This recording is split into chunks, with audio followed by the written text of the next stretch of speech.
Hey lovely people, welcome back to my channel Ganita coaching centre. तो आज की video में हम करने वाले हैं एजुकेशन इन सोसाइटी का chapter number 3 societal challenges in India. कि इंडिया में इस चैप्टर में हम ये देखेंगे कि इंडिया में कौन कौन से सोसाइटल चैलेंजेस है जो कि इंडियंस फेस करते हैं। ठीक है, जैसे कि हमारा हो गया जेंडर डिस्क्रिमिनेशन, पॉवर्टी यानी कि गरीबी जो कि बहुत ही ज़्यादा बढ़ रखा है आज के टाइम पे, diversity, social and economic inequality, literacy level, social and economic justice and migration. ठीक है, और इनके क्या क्या फैक्टर्स हैं जो कि इंडिया में इन्वॉल्व करते हैं, ये सब हम पढ़ने वाले हैं सोसाइटल चैलेंजेस इन इंडिया में। ठीक है, बहुत ही इजी यूनिट आपकी ये रहने वाली है, ऐसा कुछ भी डिफिकल्ट नहीं है। वही चीज़ें हैं जो आपको पता है, बट उसको किस तरीके से लिखना है वो हम इस चैप्टर में, इस वीडियो में देखने वाले हैं। ठीक है, अगर आपको इस चैप्टर के नोट्स चाहिए तो आप टेलीग्राम चैनल को ज्वाइन कर लीजिए, लिंक जो आपको मिल जाएगा डिस्क्रिप्शन में, जाके ज्वाइन कर लीजिए। वहाँ से आपको सारे चैप्टर्स के नोट्स जो है या फिर आपकी लेसन प्लान्स हो गए वो सब आपको प्रोवाइड कर दिए जाएंगे वहीं पर। अब आते हैं सबसे पहला और मेजर सोसाइटल चैलेंजेस जो है हमारे इंडिया का, वो है पॉवर्टी यानी कि गरीबी। इसके बारे में देखते हैं। पॉवर्टी का सबसे पहले मतलब क्या होता है। Poverty is one of the main problem which has attracted attention of educationalist, sociologist and economist. It has इंसर्कल्ड the masses. बहुत सारे लोग इस पॉवर्टी के अंदर गिर गए हैं। ऐसा क्या है पॉवर्टी? पॉवर्टी का जो मेन मतलब होता है वो ये होता है कि एक पर्सन अपनी बेसिक नीड्स को, लाइफ की जो बेसिक नीड्स होती है, जैसे कि हमारा खाना हो गया, फूड, शेल्टर, क्लोथ्स, इन सब चीज़ों को अगर एक पर्सन फुलफिल नहीं कर पा रहा है, वो इंसान क्या कहलाता है? गरीब कहलाता है। और यही है हमारी पॉवर्टी। ठीक है, तो एक बार पढ़ भी लेते हैं इसको। Poverty exists when one is not able to get sufficient food and other necessities of living. In simple words, poverty implies the inability of an individual to get minimum requirement of food, clothing, housing, education and health. अब तो education भी नहीं मिल पा रही है एक इंसान को, एक बच्चे को, तब भी उसको पुअर कहा जाता है, वो पॉवर्टी के अंदर घिरा होता है। नाउ कॉजेज ऑफ पॉवर्टी, क्या कॉज होता है पॉवर्टी का? पर्सनल, सबसे पहले हमारा आता है पर्सनल कॉज। पर्सनल कॉज में कुछ भी हो सकता है, जैसे कि इलिटरेसी। ठीक है, एक बच्चा जो है वो पढ़ा लिखा नहीं है, अगर एक इंडिविजुअल पढ़ा लिखा नहीं है तो वो अपने बेसिक राइट से दूर है, उसको नहीं पता उसके बेसिक राइट्स। ठीक है, तो उसको वो अपने लिए स्टैंड नहीं ले पाएगा, वो अच्छी जॉब नहीं कर पाएगा। जब वो अच्छा जॉब नहीं कर पाएगा, कोई बिजनेस नहीं कर पाएगा, तो उससे क्या होगा? अच्छी इनकम जनरेट नहीं होगी और इसी से वो इंसान जो है वो पुअर हो जाएगा। तो ये हमारा है पहला रीज़न पर्सनल कॉज में। इलिटरेट है कोई, इलनेस है, आइडलनेस है, सिकनेस है, एक बंदा जो है वो बीमार है तो नहीं कर पाएगा, आलसी है तो पुअर हो गया। ठीक है, एक्स्ट्रावेजेंस, एल्कोहलिज्म, एक बच्चा जो है वो एक पर्सन जो है वो बहुत ज़्यादा पीता है, शराबी है, वो पुअर हो जाएगा। ठीक है, क्योंकि वो नहीं कर पा रहा उस चीज़ को, मेहनत नहीं कर पा रहा। इधर एल्कोहलिज्म की स्पेलिंग गलत है तो उस चीज़ पे थोड़ा फोकस कर लेना। नेक्स्ट इज गैम्बलिंग, कोई अगर सट्टेबाजी कर रहा है, ठीक है, बहुत ज़्यादा पैसे जो है वो कहीं लगा रहे हैं और फिर गरीब हो जा रहे हैं बिल्कुल ही एकदम से, तो that is also a reason of poverty. Next is अलग कॉज हो सकते हैं, जैसे कि old age, death of earning member, natural calamities आ गई, एबनॉर्मेलिटीज़ हो गई पर्सनालिटी की। ये सारी चीज़ें जो है हमारी पॉवर्टी का कारण बन सकती है। दूसरा आता है इकोनॉमिक कॉज। ये तो हमारे हो गए पर्सनल कॉजेज कि एक इंसान जो है अपनी रीजंस की वजह से पुअर हो सकता है। दूसरा आता है हमारा इकोनॉमिक कॉज। इकोनॉमिक कॉज में क्या है कि इरिगेशन अगर कोई इंसान कर रहा है तो absence of improved means of irrigation, ठीक है, absence of improved tools and mechanics, sufficient manure जो है वो एब्सेंट है, absence of sufficient means to protect the fields from pest and animals, superstitions में कोई इंसान घुस गया, ठीक है, exploitation of the farmers by the landlords, ये सारी जो है इकोनॉमिक कॉज है। अनएम्प्लॉयमेंट हो गई, एक इंसान जो है वो पढ़ा लिखा है, एलिजिबल है हर चीज़ को अचीव करने के लिए, जॉब को पाने के लिए, but he is not getting selected because of too much competition, तो दैट इज़ हमारा अनएम्प्लॉयमेंट की वजह से वो इंसान जो है वो पुअर हो जाएगा और पॉवर्टी के अंदर गिर जाएगा।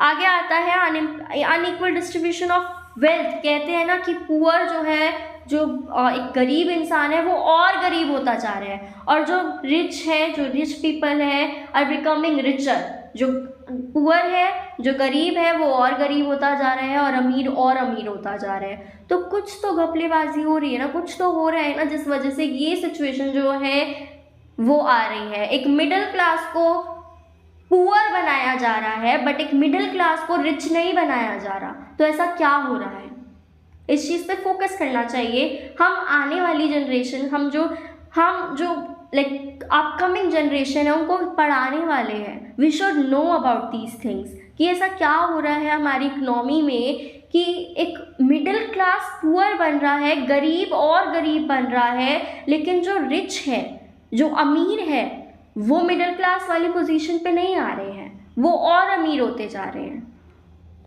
आगे देखते हैं जियोग्राफिकल। थर्ड है हमारा जियोग्राफिकल कॉज की पेस्ट आ गए हैं, एब्सेंस ऑफ नेचुरल रिसोर्सेज नहीं प्रेजेंट है, नेचुरल कैलेमिटीज़ है, ठीक है, कहीं बहुत ज़्यादा बारिश हो रही है उस वजह से अनएम्प्लॉयमेंट हो गया, कहीं बहुत ज़्यादा गर्मी हो रही है उस वजह से अनएम्प्लॉयमेंट हो गया, कहीं बहुत ज़्यादा लाइक अर्थक्वेक आ रहा है उस वजह से क्या हो गया, घर टूट गया, पॉवर्टी हो गई, ठीक है, ये सारी चीज़ें। फोर्थ है सोशल कॉजेज। एविल कस्टम को अगर कोई फॉलो कर रहा है तो अनएम्प्लॉयमेंट हो गई, ठीक है, लाइक फिर गरीबी आ गई, पुअर हो गया, इनएडिक्वेट मेडिकल एड्स, ये सारी चीज़ें जो है एक पर्सन को पुअर बना सकती है और वो पॉवर्टी के गिर सकते हैं अंदर। नेक्स्ट है पॉलिटिकल कॉज। पॉलिटिकल कॉज क्या है? The main political cause of poverty is war. कहीं वॉर हुआ है, उस वजह से क्या हुआ, पूरी जो कंट्री की इकोनॉमी है, पूरे जो रहने की जगह है, जोग्राफिकल एरिया है, इकोनॉमी है, बंदे के पर्सनल चीज़ें हैं जैसे कि अनएम्प्लॉयमेंट हो गई, ये सारी चीज़ें बहुत ज़्यादा मिक्स हो जाएगी साथ में और उस वजह से क्या हो जाएगी, पॉवर्टी हो जाएगी।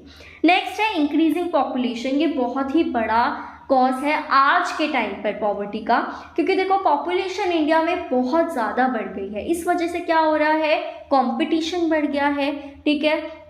अब देखो टीचिंग लाइन में ही देख लो कितना कंपटीशन है, हर एक दूसरा बंदा, मतलब जिसको इंटरेस्ट भी नहीं है टीचिंग में। बहुत सारे लोग ऐसे होंगे, अगर आप लोग एग्ज़ाम के आखिरी दिन ये वीडियो देख रहे होंगे तो आपको भी थोड़ा होगा अंदर से कि यार हमें इंटरेस्ट नहीं था कुछ people, I am not talking about everyone, ठीक है।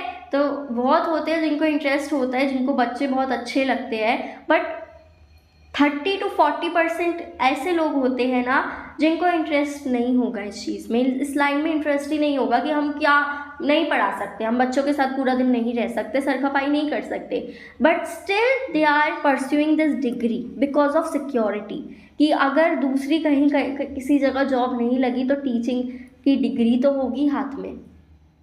नहीं यार, ऐसे नहीं करना चाहिए। हम खुद के उसके लिए, सिक्योरिटी के लिए एक बच्चे की एक नहीं, काफ़ी बच्चे होंगे हमारे साथ जुड़े हुए जिनको हम पढ़ा रहे होंगे, ठीक है। तो ये चीज़ थोड़ा होता है कि पॉपुलेशन की वजह से कंपटीशन काफ़ी बढ़ रहा है और उस वजह से रिसोर्सेस भी तो कम हो रहे हैं ना, रिसोर्सेस भी कम हो रहे हैं, ठीक है।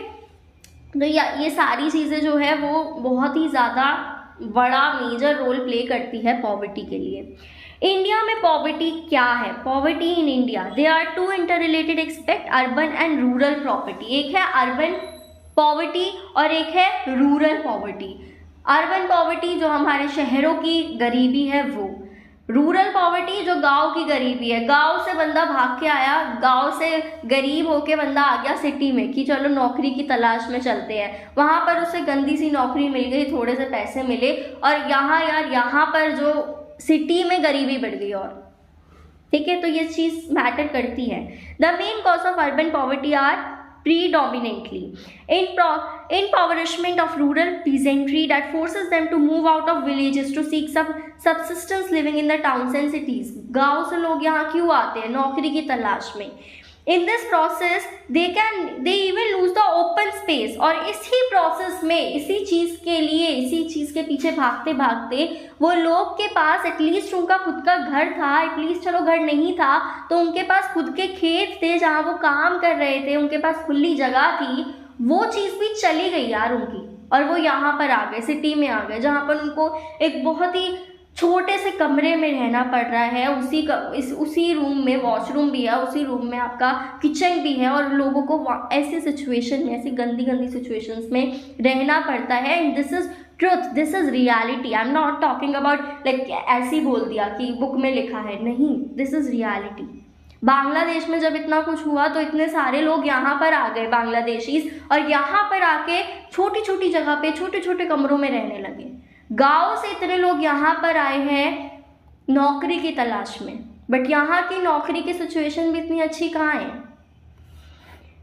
The causes of rural poverty are manifold, including inadequate and ineffective implementation of anti poverty programmes. आगे बढ़ते हैं।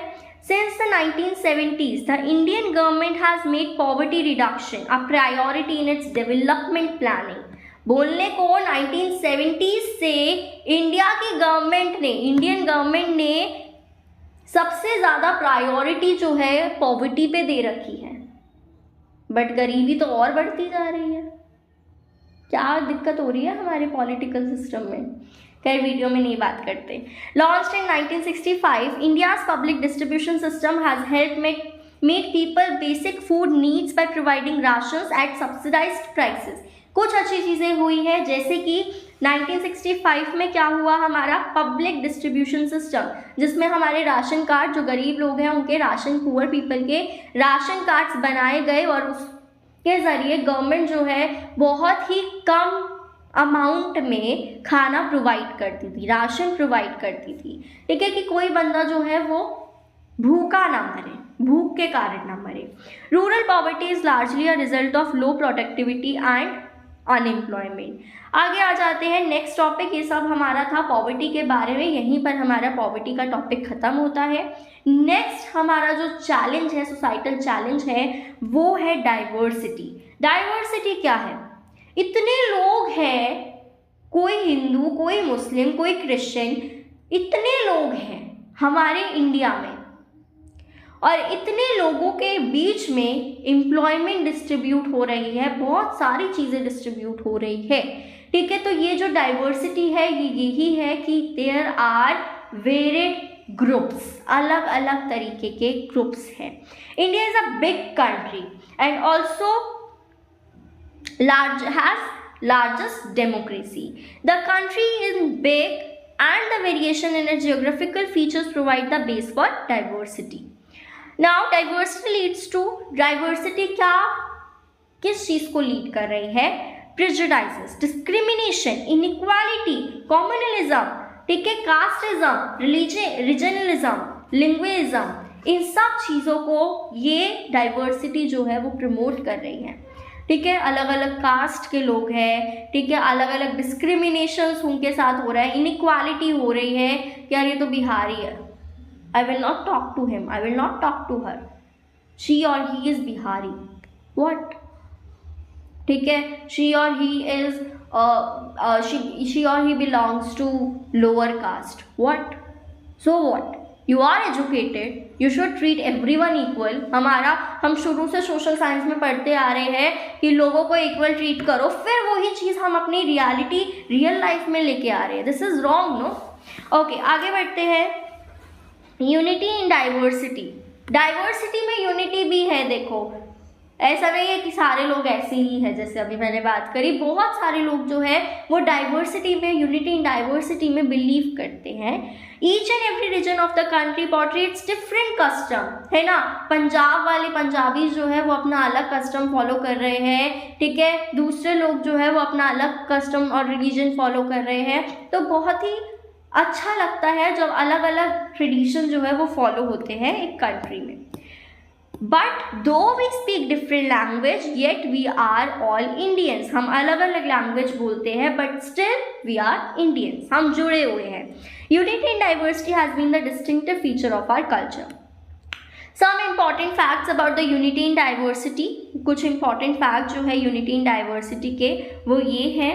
India is well endowed by mother nature to meet the different aspiration of the people of India. Federal structure, एक federal structure जो है वो भी, federalism क्या होता है कि जो पावर है वो डिस्ट्रीब्यूट की गई है कि किसी भी तरह का कोई भी डिस्क्रिमिनेशन ना हो, ठीक है।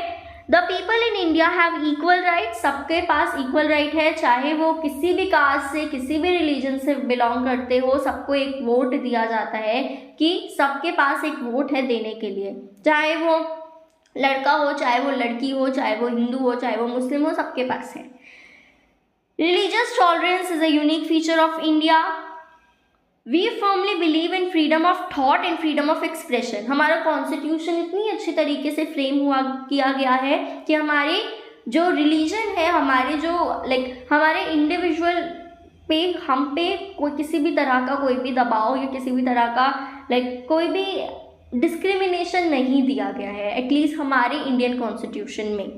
वी सेलिब्रेट मैनी फेस्टिवल्स, हम अलग अलग फेस्टिवल्स जो है वो सेलिब्रेट करते हैं, साथ ही साथ हम नेशनल फेस्टिवल्स भी सेलिब्रेट करते हैं। रिपब्लिक डे हो गया, इंडिपेंडेंस डे हो गया, गांधी जयंती। जियोग्राफिकल डाइवर्सिटी है ना, डाइवर्सिटी ऑफ कौन सी डाइवर्सिटी है, जोग्राफिकल डाइवर्सिटी है, ऊपर पंजाब है, ऊपर जम्मू एंड कश्मीर है, तो नीचे केरला है, जियोग्राफिकल डाइवर्सिटी है। डाइवर्सिटी ऑफ रिलीजन, अलग अलग रिलीजन्स है। लैंग्वेजेस की डाइवर्सिटी है।